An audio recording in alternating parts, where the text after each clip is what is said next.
आइए हम दुआ करेंगे। खुदावंद की हुजूरी में हम अपने सिरों को झुकाएंगे। मेहरबान खुदावा, फिर से आपके कदमों में आते हैं कि आपने हम सब की जिंदगियों में ये बेशकीमत वक्त दिया। खासकर रहीम खुदावा, दुआ मांगते हैं उन तेरे तमाम बच्चों के लिए जो इस वक्त तेरे पाक मुकद्दस घर में हैं, जो सलामती में पहुंचे हैं खुदावा तेरे वचन को जानने के लिए, उसमें बढ़ने के लिए और मेहरबान खुदावा तेरी खिदमत बजाने के लिए। रहीम और करीम खुदावा, आज जब आपकी बेटी उन तमाम भजनों को, दुआओं को और कौल करारों को खुदावा अपने ज़हन से और खुदावा रीत के मुताबिक करे, तो पवित्र आत्मा उन्हें गाइड करे। पिता परमेश्वर जी, आज के प्रवक्ता के लिए भी उन पर भी तेरा फजल, तेरा रहम, तेरी बरकत, तेरी आशीष हो, ताकि खुदावा तेरी खिदमत बजा लाएं और तेरे पाक नाम को जलाल मिले। रहीम खुदावा, दुआ मांगते हैं कि जितने भी तेरे बच्चे आज वचन को ग्रहण करें, इबादत में शरीक हों, वो सब तरोताजा हों और तेरी बरकतों में, तेरी आशीषों में मुलबास होकर तेरी खिदमतों में लगे रहे। इस सारे इंतजाम के लिए दुआ मांगते हैं, एक एक जन को सलामती के साथ अपने घर में लेकर आए, तंदुरुस्ती दीजिए। इबादत के सारे हिस्से को आपके पाक और ज़रावर हाथों में सौंप देते हैं। दुआ को बड़े ईमान में आपके प्रिय पुत्र हमारे मुजीब प्रभु यीशु मसीह के नाम से मांगते हैं, आमीन।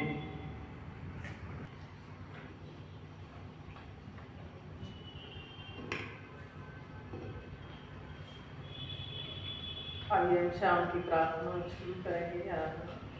हे सारी पृथ्वी के लोगों, यहोवा का जय जयकार करो, आनंद से यहोवा की आराधना करो, जय जयकार के साथ उसके सम्मुख आओ। निश्चय जानो कि यहोवा ही परमेश्वर है, उसी ने हमको बनाया और हम उसी के हैं। हम उसकी प्रजा और उसकी चराई के भेड़े हैं।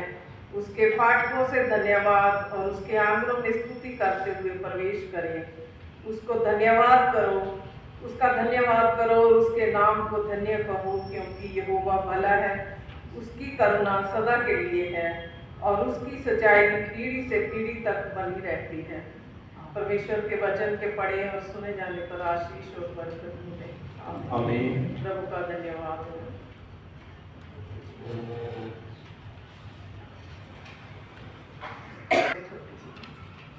Hallelujah, hallelujah. तारीफ पिता परमेश्वर, धन्यवाद, स्तुति, महिमा पिता परमेश्वर, सर्वशक्तिमान पिता परमेश्वर, तेरा धन्यवाद करती हूँ पिता परमेश्वर, तेरे इसलिए हुए समय के लिए खुदावा जो आपने हमें बख्शा पिता परमेश्वर। हमें इस लायक नहीं है पिता परमेश्वर, पर पिता परमेश्वर आप दया करने वाले, करुणा करने वाले, रहम करने वाले परमेश्वर है पिता परमेश्वर। आपने हमें चुना पिता परमेश्वर, हम आपका धन्यवाद करते हैं पिता परमेश्वर।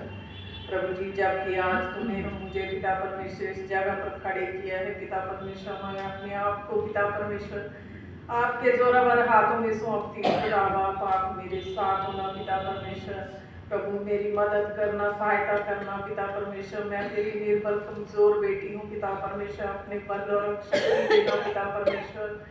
प्रभु जी पिता परमेश्वर, जो कुछ मैं बोलूँ पिता परमेश्वर, प्रभु जी तू उसमें पिता परमेश्वर तेरी महिमा तेरी स्तुति हो पिता परमेश्वर। प्रभु जी पिता परमेश्वर, वीनस के लिए भी प्रार्थना करती हूँ खुदा बाप, तू उसके भी साथ होना पिता परमेश्वर। जो आज का वचन पिता परमेश्वर देने जा रहे खुदा बाप, तेरी आशीष तेरी बरकत को मांगती हूँ। जितने लोग पिता परमेश्वर इस जगह पर इकट्ठे हैं खुदा बाप, एक एक को तेरे समर्थी हाथों में सौंपती हूँ खुदा बाप। सब पर तेरी अनुग्रह तेरी दया को चाहती हूँ खुदा बाप। तू मदद करना, सहायता करना, जो नहीं भी आ सके खुदा बाप, तू उनके भी साथ होना, उनकी भी मदद करना, सहायता करना। ये सब कुछ मांगती हूँ तेरे प्यारे बेटे अपने खुदा यीशु मसीह के नाम से, आमीन। आइए हम सायंकाल आराधना की पुस्तक को खोलेंगे।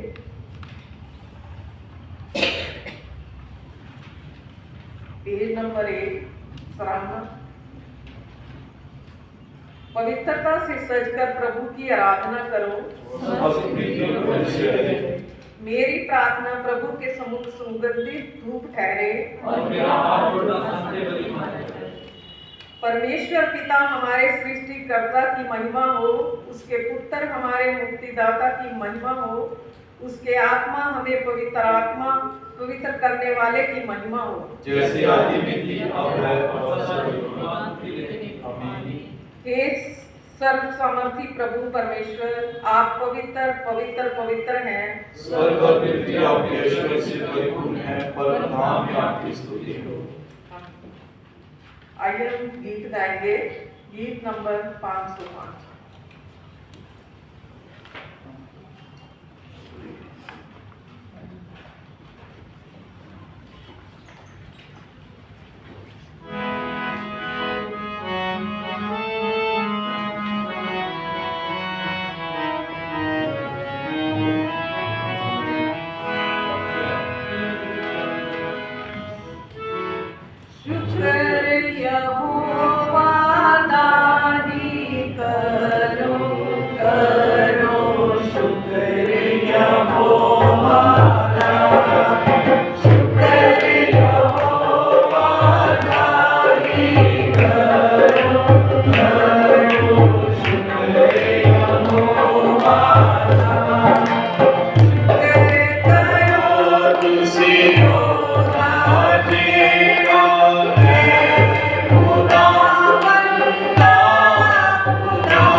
कृपया खड़े रहेंगे और हम पढ़ेंगे पश्चाताप तथा पाप सरीकरण की प्रार्थना।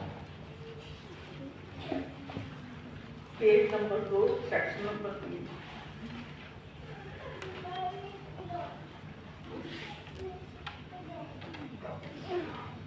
हम सर्वशक्तिमान परमेश्वर के सामने दीनता से अपने पापों को स्वीकार करेंगे।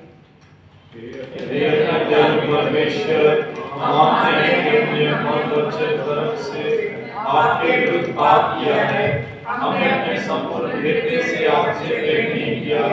हमने अपने पड़ोसी से अपना मान नहीं किया। दयावान परमेश्वर, प्रार्थना करते हैं कि आप अपने किए गए हमारे पापों को क्षमा करें और हमारे आचरण में सुधार करें।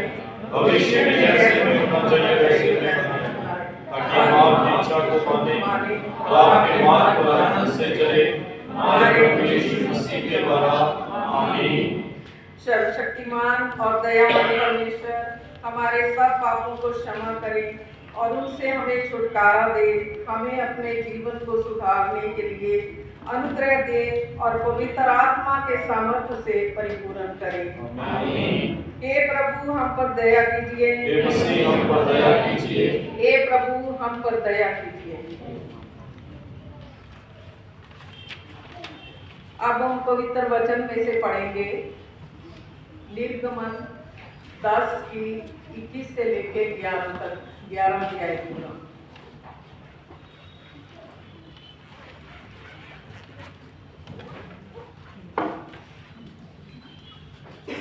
मैं भाई Bible scripture कहते हैं कि पढ़ें।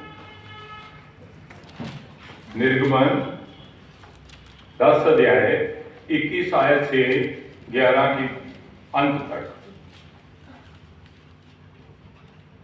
फिर यहोवा ने मूसा से कहा, अपना हाथ आकाश की ओर बढ़ा कि मिस्र देश के ऊपर अंधकार छा जाए, ऐसा अंधकार कि टटोलना जा सके। तब मूसा ने अपना हाथ आकाश की ओर बढ़ाया और सारे मिस्र देश में 3 दिन तक घोर अंधकार छाया रहा। 3 दिन तक ना तो किसी ने किसी को देखा और ना कोई अपने स्थान से उठा, परंतु सारे इस्राएलियों के घरों में उजाला रहा। तब फिरौन ने मूसा को बुलवाकर कहा, तुम लोग जाओ, यहोवा की उपासना करो और अपने बालकों को भी संग ले जाओ, केवल अपनी भेड़ बकरी और गाय बैल को छोड़ जाओ। मूसा ने कहा, तुझको हमारे साथ मेल बलि और होम बलि के पशु भी देने पड़ेंगे, जिन्हें हम अपने परमेश्वर यहोवा के लिए चढ़ाएं। इसलिए हमारे पशु भी हमारे संग जाएंगे, उनका एक खुर तक न रह जाएगा, क्योंकि उन्हीं में से हमको अपने परमेश्वर यहोवा की उपासना का सामान लेना होगा। और हम जब तक वहां ना पहुंचे तब तक नहीं जानते कि क्या क्या लेकर यहोवा की उपासना करनी होगी। पर यहोवा ने फिरौन का मन हठीला कर दिया, जिससे उसने उन्हें जाने ना दिया। तब फिरौन ने उससे कहा, मेरे सामने से चला जा और सचेत रह कि मुझे अपना मुख फिर ना दिखाना, क्योंकि जिस दिन तू मुझे मुंह दिखाए उसी दिन तू मारा जाएगा। मूसा ने कहा, तूने ठीक कहा है कि मैं तेरे मुंह को फिर कभी ना देखूंगा। फिर यहोवा ने मूसा से कहा, एक और विपत्ति मैं फिरौन और मिस्र देश पर डालता हूँ। उसके पश्चात वह बहुत लोगों को वहां से जाने देगा, और जब वह जाने देगा तब तुम सबों को निश्चित निकाल देगा। मेरी प्रजा को मेरी ये आज्ञा सुना कि एक एक पुरुष अपने अपने पड़ोसी और एक एक स्त्री अपने पड़ोसन से सोने चांदी के गहने मांग ले। तब यहोवा ने मिस्रियों को अपनी प्रजा पर दयालु किया। उसके अतिरिक्त वह पुरुष मूसा मिस्र देश में फिरौन के कर्मचारियों और साधारण लोगों की दृष्टि में भी अति महान था। फिर मूसा ने कहा, यहोवा इस प्रकार कहता है कि आधी रात के लगभग मैं मिस्र देश के बीच में होकर चलूंगा। तब मिस्र में सिंहासन पर विराजने वाले फिरौन से लेकर चक्की पीसने वाले दासी तक के पहलौठे वन पशुओं तक के सब पहलौठे मर जाएंगे, और सारे मिस्र देश में बड़ा हाहाकार मचेगा, जहां तक कि उसके समान ना तो कभी हुआ और ना होगा। और इस्राएलियों के विरुद्ध क्या मनुष्य क्या पशु किसी बार भी कोई कुत्ता भी ना भौंकेगा, जिससे तुम जान लो कि मिस्रियों और इस्राएलियों में से यहोवा अंतर करता है। तब तेरे वे सब कर्मचारी मेरे पास आ मुझे दंडवत करके ये कहेंगे कि अपने सब अनुचरों समेत निकल जा, और उसके पश्चात मैं निकल जाऊंगा। ये कहकर मूसा बड़े क्रोध में फिरौन के पास से निकल गया। यहोवा ने मूसा से कह दिया था कि फिरौन तुम्हारी ना सुनेगा, क्योंकि मेरी इच्छा है कि मिस्र देश में बहुत से चमत्कार करूं। मूसा और हारून ने फिरौन के सामने ये सब चमत्कार किए, और यहोवा ने फिरौन का मन और कठोर कर दिया, इसलिए उसने इस्राएलियों को अपने देश से जाने ना दिया।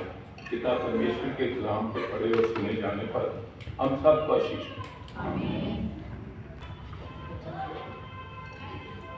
अब हम सब खड़े हो जाएंगे और गीत नंबर 90 गाएंगे।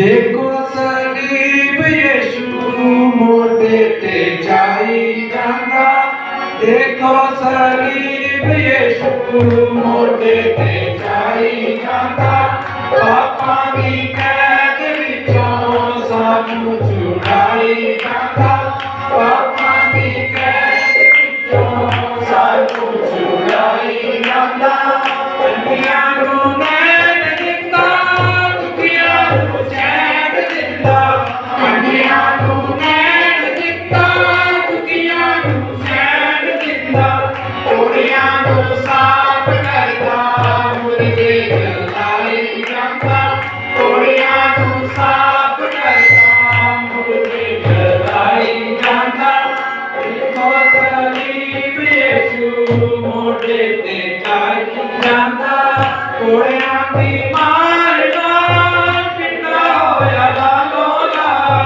कोड़ियां दी मार नाल पिंडा होया लालोला, साडी नजात लईओ खून बहाई जांदा, साडी नजात लईओ खून बहाई जांदा, देखो सलीब यीशु मोटे ते जाई जांदा, कन्या दा ताज सोए सुर्ग निवास सोए, कन्या दा ताज सोए सुर्ग निवास सोए, मरियम दा लाल अपने सिर ते रचाई जांदा, मरियम दा लाल अपने सिर ते रचाई जांदा, देखो सलीब यीशु मोटे ते जाई जांदा, दुख सब ले चल बिगड़ी बनाई गल,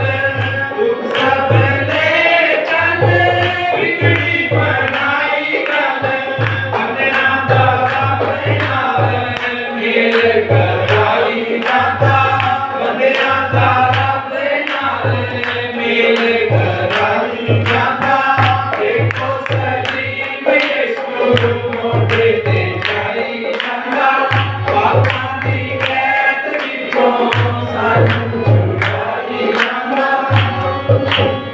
कृपया खड़े रहेंगे और अंजील का हिस्सा पढ़ा जाएगा। यूहन्ना 9 की 1 से लेकर 23 आयत तक। मैं पादरी साहब जी से रिक्वेस्ट करूंगी तो पढ़ेंगे।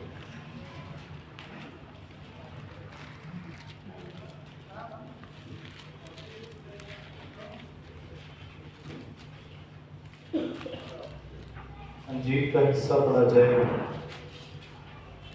यूहन्ना का अंजील और उसका 9 अध्याय और उसकी 1 आयत से लेकर 23 आयत तक अंजील हमें इस तरह से बयान करता है।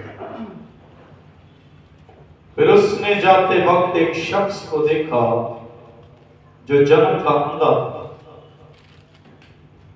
और उसके शागिर्दों ने उससे पूछा, आए रबी, किसने गुनाह किया था जो ये अंधा पैदा हुआ, इस शख्स ने या इसके माँ बाप ने? यीशु ने जवाब दिया, ना इसने गुनाह किया था और ना इसके माँ बाप ने, बल्कि ये इसलिए हुआ कि खुदा के काम उसमें जाहिर है। जिसने मुझे भेजा है और हम उसके काम दिन ही दिन करना जरूरी है। वो रात आने वाली है जिसमें कोई शख्स काम नहीं कर सकता। जब तक मैं दुनिया में हूं, दुनिया का नूर हूं। ये कहकर उसने जमीन पर थूका और थूक से मिट्टी सानी, और वो मिट्टी अंधे की आंखों पर लगा उससे कहा, जा शिलाह, जिसका तर्जमा है भेजा हुआ, कि हौज में धो ले। बस उसने जाकर धोआ और बीना होकर वापस आया। बस पड़ोसी और जिन जिन लोगों ने पहले उसको भीख मांगते देखा था कहने लगे, क्या ये वो नहीं जो बैठा भीख मांगा करता? बाज ने कहा, ये वही है। औरों ने कहा, नहीं, लेकिन कोई उसका हम शक्ल है। उसने कहा, मैं वही हूं। बस वो उससे कहने लगे, फिर तेरी आंखें क्यों कर खुल गई? उसने जवाब दिया, उस शख्स ने जिसका नाम यस्सु है, मिट्टी सानी और मेरी आंखों पर लगाकर मुझसे कहा, शिलोह में जा धो ले। बस वो गया और धोकर बीना हो गया। उन्होंने उससे कहा, वो कहाँ है? उसने कहा, मैं नहीं जानता। लोग उस शख्स को जो पहले अंधा था फरीसियों के पास ले गए, और जिस रोज यीशु ने मिट्टी सान कर उसकी आंखें खोली थी वो सबत का दिन था। फिर फरीसियों ने उससे पूछा, तो किस तरह बिना हुआ? उसने कहा, उसने मेरी आंखों पर मिट्टी लगाई, फिर मैंने धो लिया और अब बिना।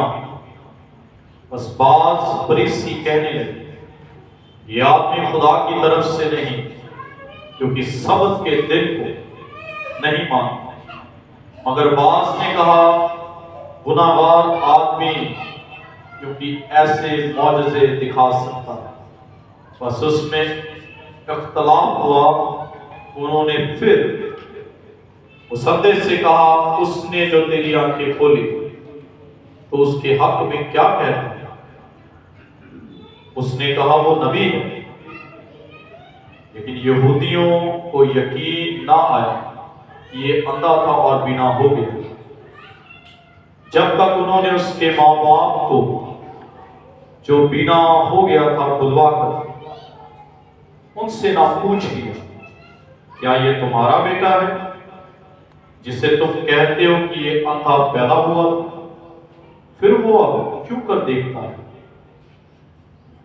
उसके माँ बाप ने जवाब में कहा, हम जानते हैं कि ये हमारा बेटा है और अंधा पैदा हुआ, लेकिन ये हम नहीं जानते कि अब ये क्यों कर देखता है, और ना ये जानते हैं कि किसने इसकी आंखें खोली। वो तो बालक है, उसी से पूछो, वो अपना हाल आप ही कह देगा। उसके माँ बाप ने यहूदियों के डर से कहा, क्योंकि यहूदी एक काम कर चुके थे कि अगर कोई उसके मसीह होने का इकरार करे तो इबादत खाने से खारिज किया जाए। इस वास्ते उसके माँ बाप ने कहा, वो बालक है, उसी से पूछो। यह खुदावंद यीशु मसीह का पाक अंजील है। इसके पढ़े और सुने जाने पर हम सबको बड़ी बरकत, बड़ी आशीष मिले। आमीन। वचन के लिए प्रार्थना की जाएगी।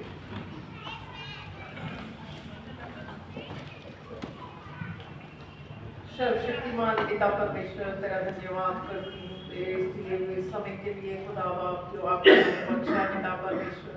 प्रभु तेरी बेटी को तेरे सामर्थी हाथों में सौंपती हूँ पिता परमेश्वर, जो तेरे वचन को लेके आ रही खुदा बाप, तो उसके साथ होना, उसके होठों को छूना पिता परमेश्वर। पवित्र आत्मा जो उसको मसा करना पिता परमेश्वर, वो ना बोले, तेरा आत्मा उसको ऊपर बोले पिता परमेश्वर। बड़ी आशीष, बड़ी बरकत देना पिता परमेश्वर। प्रभु मदद करना, सहायता करना, सुनने वालों के लिए भी प्रार्थना करती हूँ खुदा बाप, उनके भी साथ हो पिता परमेश्वर। अपनी आत्मा का मसा दे पिता परमेश्वर। प्रभु उनके हृदयों को खोल पिता परमेश्वर। जो भी वचन सुना जाए पिता परमेश्वर, 30 नहीं 60 नहीं पिता परमेश्वर, 100 गुना फल लाए पिता परमेश्वर। ये सब कुछ मांगती हूँ तेरे प्यारे बेटे अपने पिता मसीह के नाम से। अब मैं मैडम वीना से कहूंगी कि आगे वचन शेयर करें।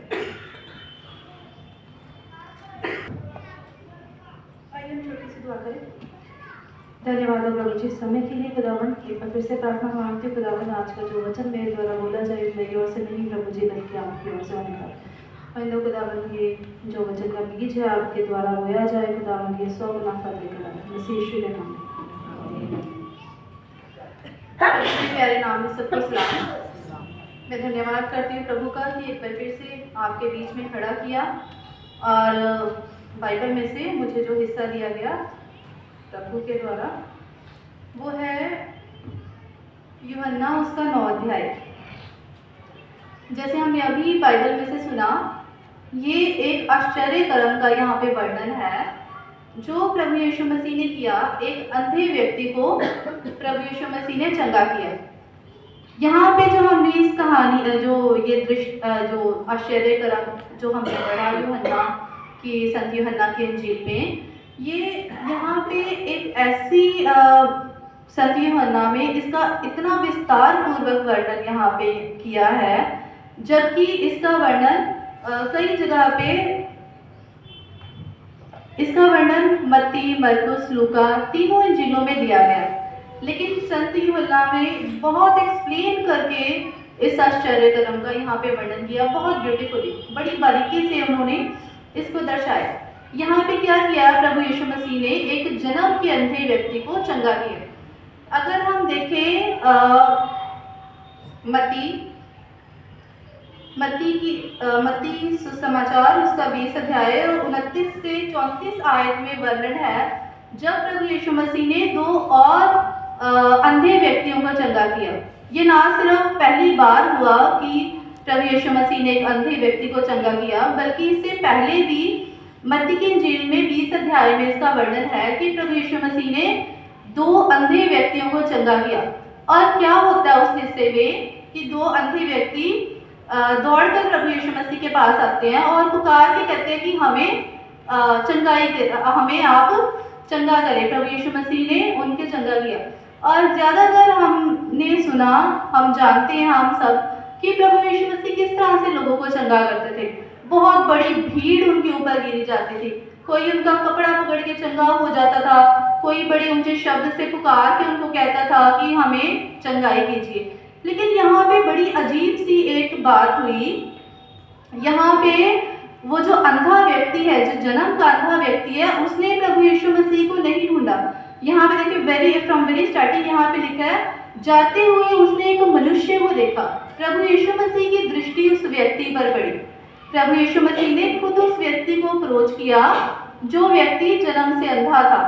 और उन्होंने जब उनकी दृष्टि प्रभु यीशु मसीह की उस अंधे व्यक्ति पर पड़ी तो उसके चेलों ने क्या कहा, कहते हे रब्बी, किसने पाप किया था कि ये अंधा जन्मा, या इस मनुष्य ने या इसके माता पिता ने?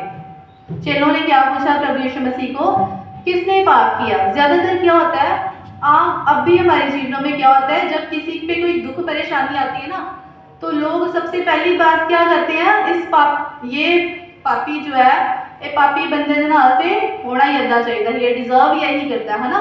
सबसे पहली बात लोग यही करते हैं ना कि ये नाल ते होना ही अदा चाहिए, ये इतना पापी बंदा है। सो पहला क्वेश्चन जो उसके चेलों ने उससे किया वो क्या किया, किसने पाप किया?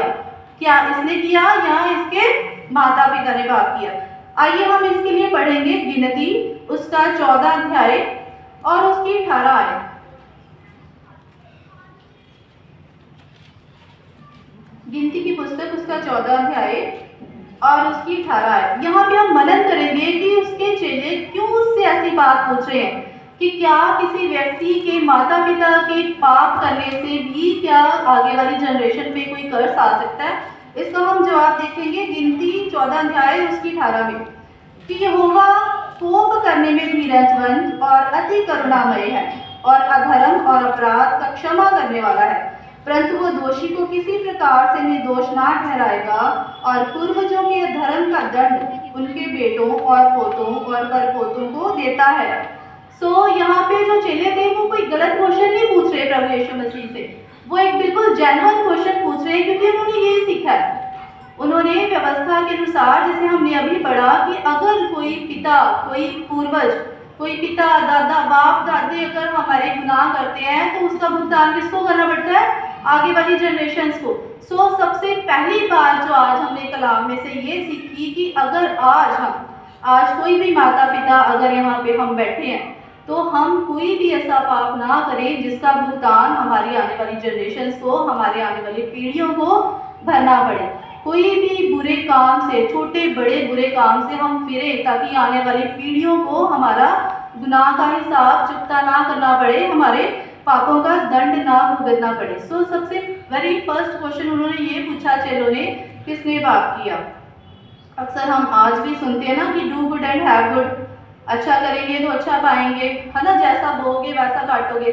अगर हमने बुरा किया है तो हमारे साथ बुरा ही होएगा, अगर हमने अच्छा किया है तो हमारे साथ क्या होगा, अच्छा ही होएगा। सो उन्होंने पूछा कि किसने पाप किया। तो प्रभु यीशु मसीह देखिए यहाँ पे क्या कहते हैं। उन्होंने बोला, यीशु ने उत्तर दिया, ना तो इसने पाप किया था ना इसके माता पिता ने, परंतु ये इसलिए हुआ कि परमेश्वर के काम उसमें प्रकट हो। बहुत सुंदर यहाँ पे प्रभु यीशु मसीह ने उत्तर दिया। एक बहुत हमारे लिए सीख की बात यहाँ पे है। एक छोटा सा चरित्र में एक व्यक्ति के जीवन में, खैर उसके लिए तो बहुत बड़ी जिंदगी बदलने वाला ये मिरेकल है, लेकिन अगर हम देखें यहाँ पे उसके द्वारा हमने क्या सीखा, उस आश्चर्य कर्म के द्वारा हमने क्या सीखा।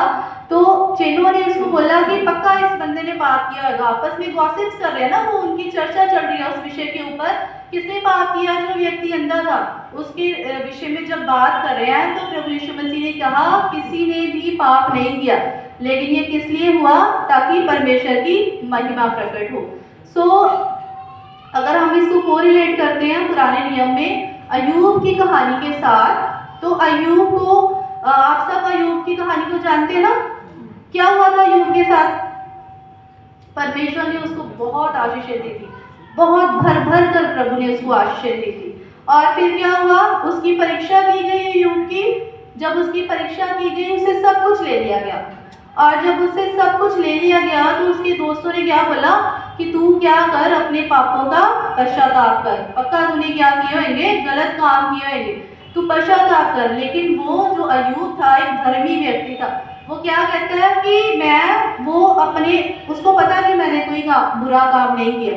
वो क्या कहता है कि कहता मैंने कोई बुरा काम नहीं किया था, मैं किसी मतलब उसको पता है कि मैंने कोई बुरा काम नहीं किया। सो जब हम परमेश्वर के साथ वफादार है ना, जब हम परमेश्वर के साथ एक सही ट्रैक पे चल रहे हैं, हमारा रिश्ता परमेश्वर के साथ बिल्कुल सही है, तब हम ऐसा निश्चय हमारे जीवन में है कि हम उसके बड़े कामों को देखने पाएंगे, हम उसके पजल को अपने जीवनों में देखने पाएंगे। क्योंकि यहाँ पे लिखा है क्यों परमेश्वर ने ऐसा किया, तो यहाँ पे लिखा है ताकि उसके बड़े काम उस पर प्रकट हो, परमेश्वर के काम उसमें प्रकट हो। आज हो सकता है हमारी परिस्थितियाँ नकारात्मक हो, आज हो सकता है कि हमारे जीवनों में कष्ट हो, लेकिन अगर सच में हमारे जीवनों में कोई कष्ट, कोई परेशानी है जो हम सोच रहे हैं कि ये पता नहीं क्यों हुआ, ये ऐसा क्यों हुआ, मेरे साथ ये अक्सर ऐसा क्यों होता है, लेकिन विश्वास कीजिए वो परिस्थितियाँ प्रभु बदलने वाले हैं। विश्वास करें कि वो परिस्थितियाँ परमेश्वर के एक बड़े उद्देश्य को पूरा करने के लिए, परमेश्वर ने पक्का आपके जीवन में कोई योजना रखी है, ताकि आज जहाँ पे हम खड़े ना, हम कल वहाँ पे सेम नहीं रहेंगे, हम जरूर परमेश्वर के बड़े काम को देखेंगे। सो जिस तरह से हमने पुराने नियम में पढ़ा, जो आज का हिस्सा था, जब मिस्र गुलाम में था, जब जो इजरायली थे जब उनको निकालना था गुलामी से, तो यहाँ पे बड़ी देखो यहाँ पे लिखा है, हमने ये हिस्सा जो पुराने नियम वाला निर्गमन 10 अध्याय और 11 अध्याय जो हमने पढ़ा, वहाँ पे लिखा है पर यहोवा ने फिरौन का मन हठीला कर दिया जिससे उसने उन्हें जाने ना दिया। फिर उसके बाद अगली आयत में लिखा है यहोवा ने मूसा से कह दिया था फिरौन तुम्हारी ना सुनेगा, क्योंकि मेरी इच्छा है कि मिस्र देश में बहुत चमत्कार करूं, बहुत से चमत्कार करूं। मतलब देखो, अगर परमेश्वर चाहते तो परमेश्वर उनको हो सकता है कि पहली विपत्ति के समय वहां से बाहर निकाल लेते, कर सकते थे ना प्रभु, ऐसा कुछ भी कर सकते थे, असंभव को संभव करने वाला हमारा परमेश्वर है। लेकिन क्यों इतनी ताड़नाएं पड़ी, क्यों इतना मुश्किल समय उन्होंने देखा, एक के बाद एक के बाद एक के बाद एक, क्यों देखा? क्योंकि परमेश्वर कुछ सुपर नेचुरल चाहते थे, कुछ बड़ी योजना परमेश्वर की थी। वो चाहते थे कि इनको मैं क्या दिखा दूं, इनको मैं कि क्या हूँ, परमेश्वर ही होगा, मैं ही हूँ, बहुत बड़े अद्भुत चमत्कार करने वाला परमेश्वर सिर्फ मैं ही हूँ। सो जब यहाँ पे हम बात करते हैं, ये व्यक्ति अंधा जन्मा था, हो सकता है बहुत साल उसने अपने जीवन में ये सोचा है, अंधापन बहुत बहुत, अगर हम 5 मिनट के लिए आंखें बंद करें, बिल्कुल हमें आंखें बंद करके ही अगर रहना पड़े, हम इमेजिन कर सकते हैं कि एक अंधे व्यक्ति की ज़िंदगी कैसी होगी। सो जो व्यक्ति ने कभी देखा ही नहीं, जिसने कभी किसी कुदरत का स्वाद ही नहीं देखा जिसने, सो उस व्यक्ति के लिए तो बहुत अचंभित बात थी ना, ये बहुत बड़ा आश्चर्यक्रम था। तो यहाँ पे हम देखते हैं कि अद्भुत मिरेकल्स हमारे जीवन में, बड़े बड़े आश्चर्य काम कब होंगे? परमेश्वर की मर्जी जब हम अपने जीवन में, जब हमने छोड़ दिया अपने आप को परमेश्वर के हाथों में दे दिया, जब हमने खुद को समर्पण कर दिया कि प्रभु तू चंगा कर ना कर, तू हमारे लिए अच्छा कर ना कर, आशीषें दे ना दे, लेकिन तू क्या है? हमारा पिता तू ही है, हमारे लिए सब कुछ करने वाला परमेश्वर खुदा सिर्फ आप ही हो। सो ऐसा हो नहीं सकता कि जब हम अपने आप को उसके हाथों में दे दें तो हमारे जीवन में अद्भुत काम ना हो। सो आगे प्रभु यीशु मसीह ने क्या बोला? जिसने मुझे भेजा है हमें उसके काम दिन ही दिन में करना अवश्य है। वो रात आने वाली है जिसमें कोई काम नहीं कर सकता। जब तक मैं हूँ जगत में, तब तक जगत की ज्योति हूँ। ये कहकर उसने भूमि पर थूका और उस थूक से मिट्टी सानी, और वो उस मिट्टी अंधे की आंखों पर लगाकर उससे कहा, जाकर शिलोह के कुंड में धो ले। इसके बाद क्या किया प्रभु यीशु मसीह ने? प्रभु यीशु मसीह ने मिट्टी सानी और मिट्टी थूक से सानी और उससे क्या किया? उसकी आंखों पे लगाया। यहाँ पे हम देखते हैं, अगर हम जो प्रभु यीशु मसीह ने 2 इससे पहले आंखों के रोगियों को चंगा किया ना, उसे बोल के सिर्फ कह दिया कि क्या होएगा? तू देखने लगेगा, है ना, तेरी आंखें ठीक हो जाएगी। सो यहाँ पे क्या जरूरत पड़ी प्रभु यीशु मसीह को कि उन्होंने अपने थूक से मिट्टी सानी और उसकी आंखों पर लगाई? क्या प्रभु यीशु मसीह के कह देने से वो व्यक्ति चंगा नहीं हो जाता? क्या उसके कह देने से वो देखने नहीं लग जाता? उसके कह देने से भी वो व्यक्ति देखने लग जाता। लेकिन क्यों किया ऐसा प्रभु यीशु मसीह ने? सबसे वेरी फर्स्ट बात जो है वो है कि जो मिट्टी है, जो मिट्टी के द्वारा उसने उसकी आंखों पर लगाया। तो प्रभु यीशु मसीह और परमेश्वर पिता क्या है? हमारे कुम्हार, उन्होंने हमें बनाया, मिट्टी से हमें परमेश्वर ने बनाया और मिट्टी ही लगा के उन्होंने इस बात को दर्शाया कि जो मनुष्य है वो क्या है? मिट्टी है।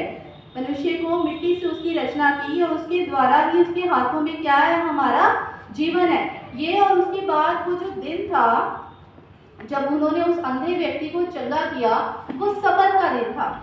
और सब्त के दिन में ऐसा उनकी व्यवस्था थी, ऐसा वो लोग उनका जो उनके वो था उसमें कि कोई भी व्यक्ति सब्त के दिन में क्या नहीं करता था? काम नहीं करता था। और मिट्टी सान के उसकी आंखों पर लगाना ये क्या था? एक काम था। सो उन्होंने प्रभु यीशु मसीह ने उनको ये मतलब उस जमाने में क्या होता था कि अगर मान लो किसी की नस चढ़ गई या किसी के कोई चोट लग गई तो व्यक्ति उसको ठीक करने के लिए भी कोई एफर्ट्स नहीं कर सकता था, चाहे उस पर कितनी स्वेलिंग आ जाए, जो मर्जी हो जाए।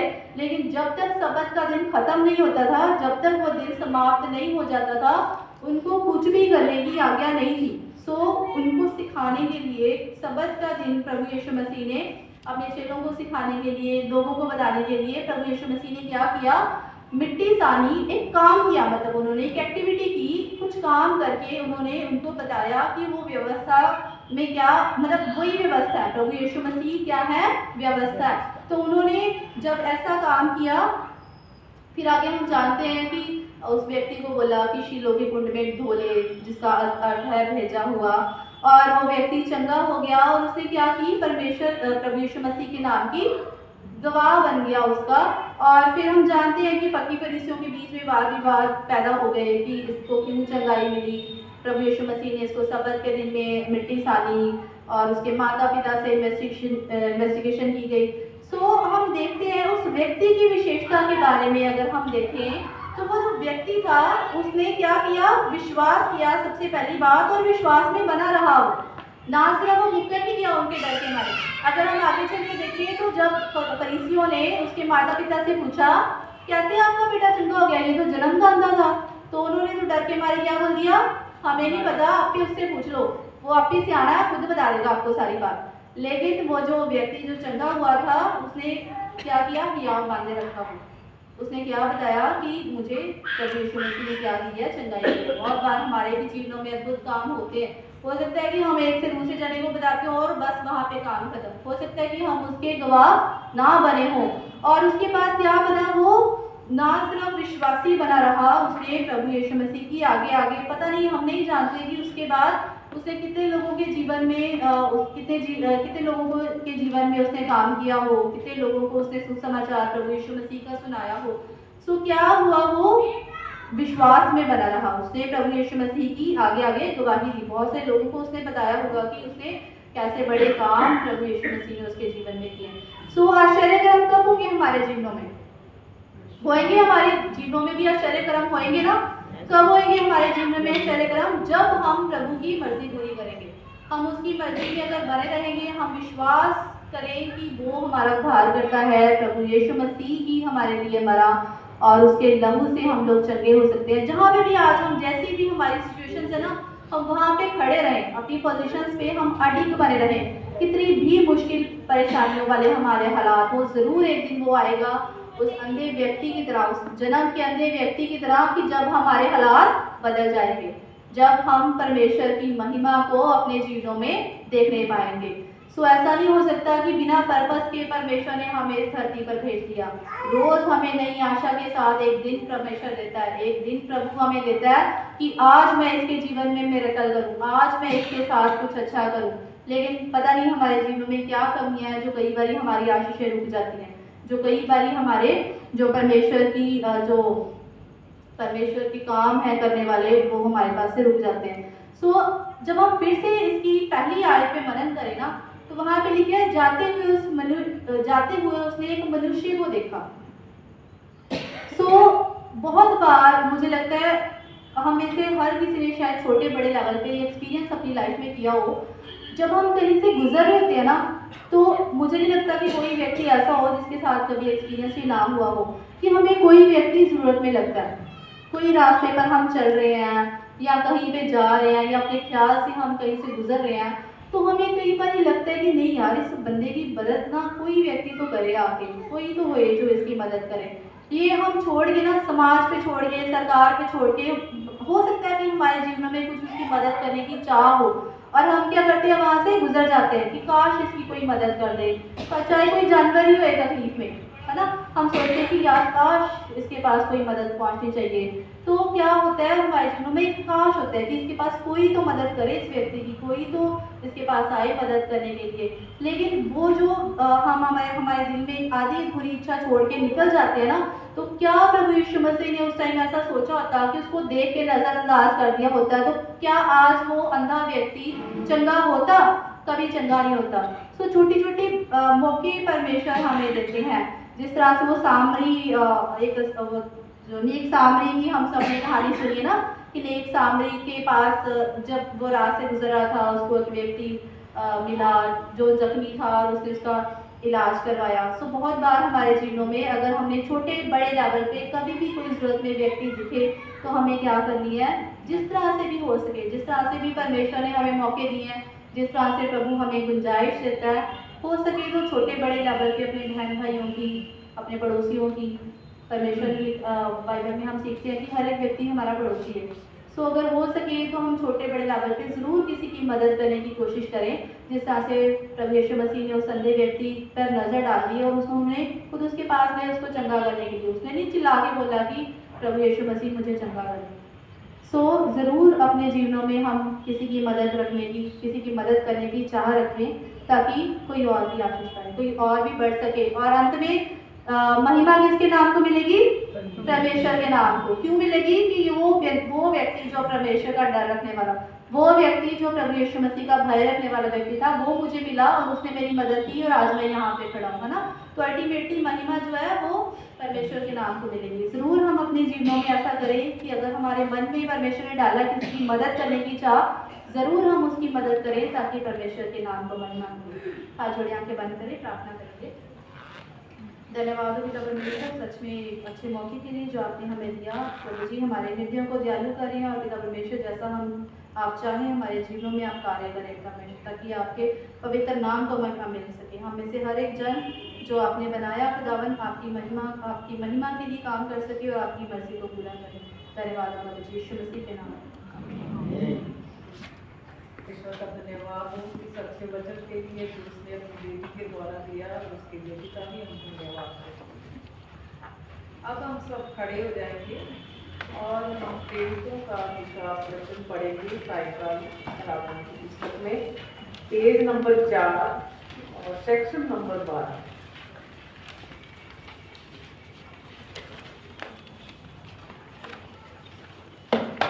मैं सर्वशक्तिमान पिता पर स्वर्ग और पृथ्वी के सृष्टिकर्ता परमेश्वर पर विश्वास करता हूँ।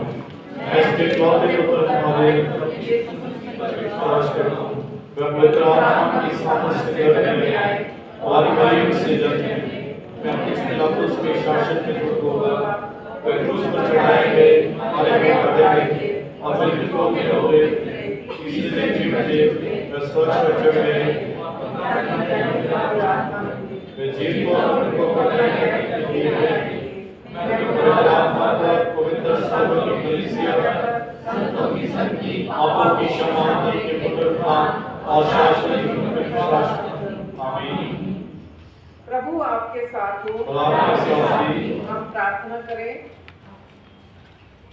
हे प्रभु हम पर अपनी करुणा प्रकट कीजिए।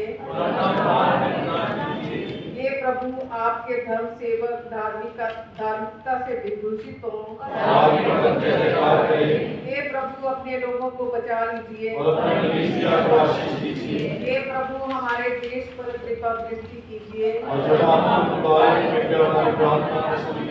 हे प्रभु हमारे शासकों का मार्गदर्शन कीजिए।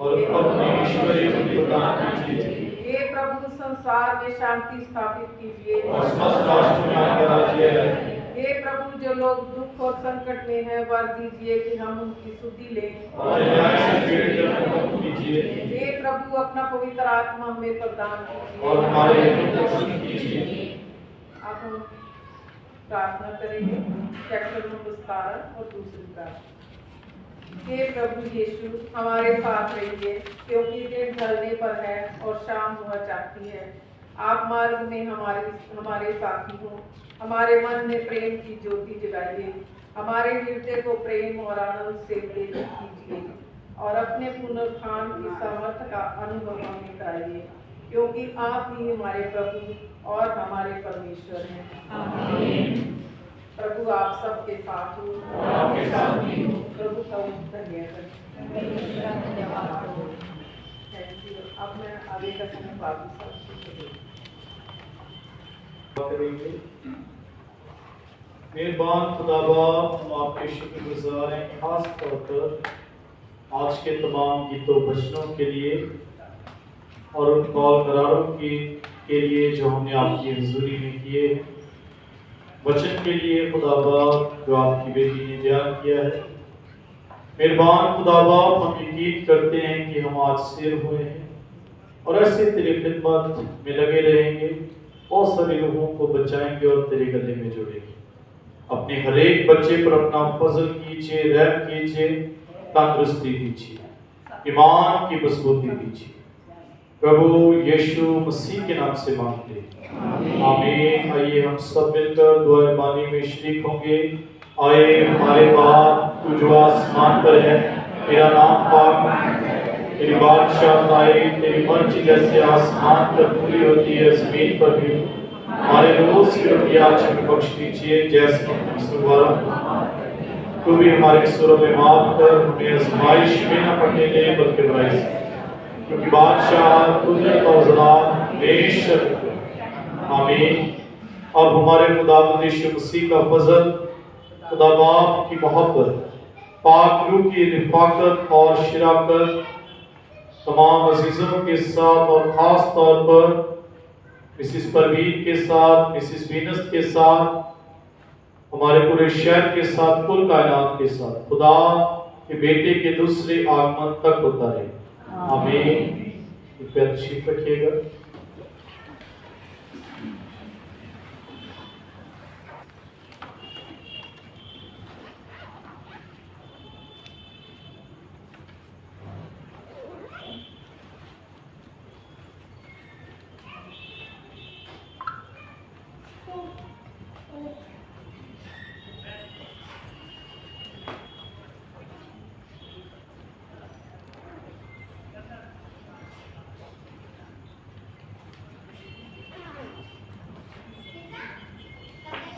आइए हम दुआ